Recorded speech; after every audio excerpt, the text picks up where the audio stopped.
Hi, and welcome to Bert Eats Hops, the show where I eat hops because Tom Hanks already has a day job. Thanks for joining me today. We're going to be doing things a little bit differently today.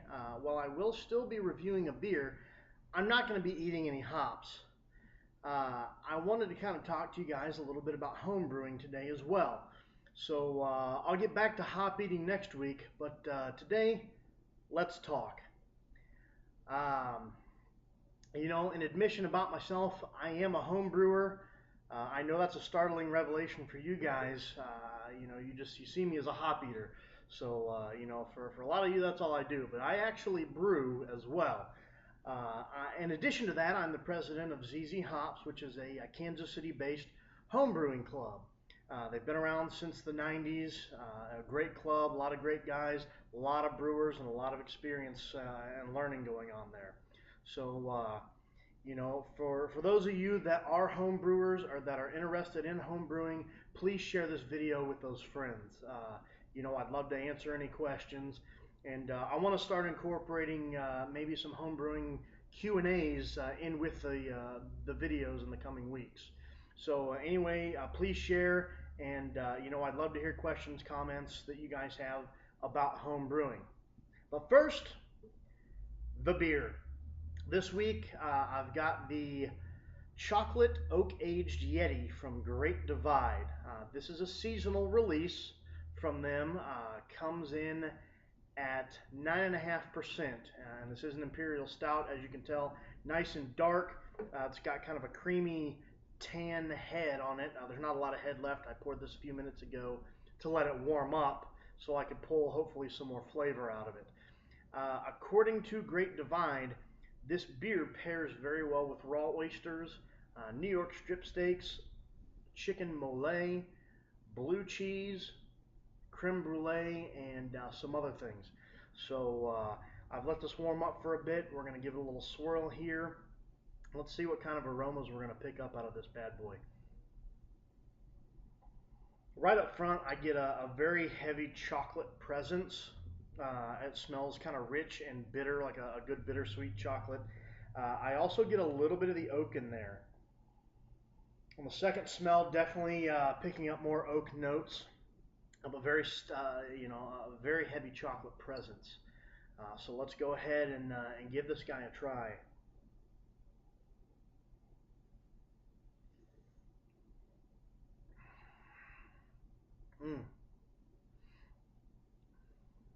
I get really a lot of oak up front. Feels almost like I'm drinking liquid oak, really. Very, very oaky. And it's not until that back end that I start to get some of the chocolate notes, the kind of rich chocolatey texture, and I can taste a little bit of the alcohol. This is a really good beer, guys. It's for me it would probably be a one and done. One because it's 9.5%, but two, while it's fairly thin in the mouthfeel, it's got a lot of complexity, a lot of big flavors going on, and it's a lot for one palate to handle. But yeah, I'm definitely going to enjoy this glass here. So, now that we've kind of talked about the beer, I want to talk to you a little bit about home brewing. I myself have been home brewing for a little over 2 years now. I am an all grain brewer. There's two types of home brewing for those of you that don't know about home brewing or are new. There's extract brewing and all grain brewing. Before I get into that, though, I want to just talk to you about home brewing in general. Home brewing, literally, if you can make macaroni and cheese on your stovetop, you can brew beer. It's really that simple, guys. Doing an extract kit, incredibly easy to do. Here at Grains and Taps, where I work, we sell all the equipment you need to start home brewing. And I'm sure for a lot of you that aren't in the Kansas City metropolitan area, there's a homebrew shop somewhere close by. We sell extract kits, we sell equipment kits, everything you need to get started brewing. The initial investment is somewhere in the range of $200 to $300 to get you started brewing extract kits. And that gets you, your boil kettle, your fermentation vessels, your bottling buckets, spigots, siphons, sanitizers, and a brewing kit, all that kind of stuff. Uh, that's going to be the biggest investment, is your initial investment, and that $200 to $300, it sounds like a lot, but when you start brewing at a rate of $25 to $50 per batch of beer for a 5-gallon batch, guys, you're talking about $1 or less per bottle of quality brewed beer that you're making yourself. Go to a store and find great craft brew for $1 or less a bottle. It ain't gonna happen. So as you start brewing more and more, it becomes cost effective. It's also a highly addicting hobby.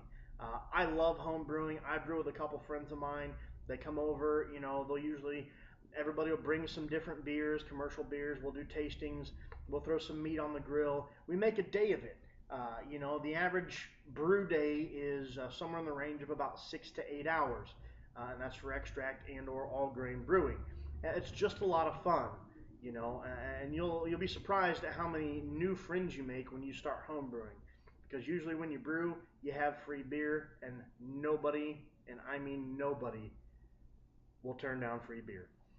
So, getting into home brewing a little bit, like I said earlier, there's two different types of home brewing. There is extract brewing and all grain brewing. Extract brewing is where most people start. It is the easier, I say easier,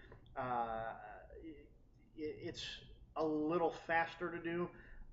The difference between the two, extract brewing, you get what's called extract, and it's like a heavy syrup, comes in cans that are about 3.3 pounds each, and essentially what it is it's the fermentable sugars that have been extracted from the grains for you. So that part's already been done. So essentially you might have some grains that you'll need to steep, but other than that, you'll get your boil going. You'll add these extracts in along with your other adjuncts, your hops, things like that, and then cool it down, pitch your yeast, and let it ferment.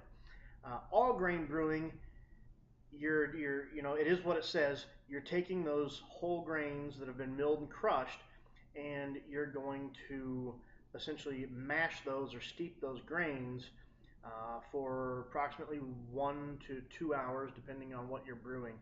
And you yourself are going to break down and activate the enzymes, and those enzymes are going to release the fermentable sugars. So it does add 1 to 2 hours to your brew day, but in my opinion, it's the way to go. I've been doing all grain brewing for a little over a year now, and I am thoroughly convinced that's the way to go. But I urge those of you that are starting to start with the extract kits, because it is easier. So anyway, again, if you guys have questions, if you're new to home brewing, if you know somebody that's new to home brewing, share this video. Send me your questions, your comments. I'd be more than happy to address those. You can find me on Twitter, on Facebook, on Instagram, and on the Untapped app, which if you don't have it, you need to get it. They don't pay me to say this. This app is awesome. So you need to check it out. That's Untapped, UNTAPPD. And it's available for both Android and iPhone. Guys, that's it for this episode. Thanks for joining me. You can find me on Twitter, Instagram, Facebook, and Untapped at KC Brew Explorer, and that'll show up right here at the bottom of your screen. Use the hashtag BertEatsHops. That way I can make sure that I get that information and can respond to you. Also, check out my homebrew club, ZZ Hops, on Facebook or at zzhops.com. That'll also show up here as well. That's zzhops.com. This week, I want to throw out a challenge to Tom Hanks, Chris Pratt, and Jimmy Fallon. I dare you guys to come eat hops with me if you think you can handle it. It's not for the faint of heart. So anyway, guys, thanks again for watching. I appreciate it. We'll see you next week. Cheers.